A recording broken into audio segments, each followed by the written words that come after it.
नमस्कार बंधुगण आपण मानकर रानी क्रिएशन यूट्यूब चैनल को स्वागतम। वीडियोटी को देखा पूर्व कही रखिए कि जे रानी क्रिएशन यूट्यूब चैनल को जाई नाली रंगर सब्सक्राइब बटन को क्लिक करी ऑल नोटिफिकेशन को क्लिक करी सब्सक्राइब कर दियंतु जहाँफल मु अपलोड कर समस्त वीडियो गुड़िक आपण मैंने देखिबार सुजोग पाइपर।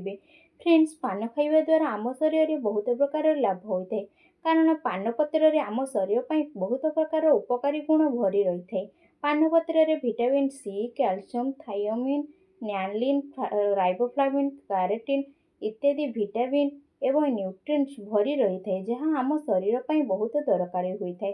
यह छड़ा पान पत्र थिबा एंजाइम आम पाचन तंत्र खाद्य हजम करिबारे बहुत सहज होता है। तेणु खाद्य खाई सारिबा परे पान खाइले बहुत लाभ होता है। पान पत्र रे मध्य रोग प्रतिरोधक शक्ति थाए जहाँ आमको बहुत बड़ बड़ रोगरू रक्षा करिथाए। एथिरे थिबा आंटी कैंसरियस पर्पटी शरीर इम्यूनिटी सिस्टम को स्ट्रंग करी रखिथाए। यह छड़ा पान थिबा आंटी इन्फ्लेमेटरी पर्पटी जहाँ आम चर्म उपरे हेउथबा बथ, घा इत्यादि को भल करिबारे सहायता करथाए। पान चोबाइबा द्वारा सल्फेट्स अधिक हुई आम खाद्य हजम रे सहज हुए। पान आम शरीर में हेउथबा गैस्ट्रिक, कोष्ठकाठिन्य आदि रोगरू आमको रक्षा करे। बंधुगण, यह छड़ा पान दांत एवं पाटी को मध्य परिष्कार करी दांत को शक्त करे एवं पाटी दुर्गंधरू मध्य रक्षा करे। यह दांत मूल रे थिबा बैक्टेरिया को नष्ट करि थाए।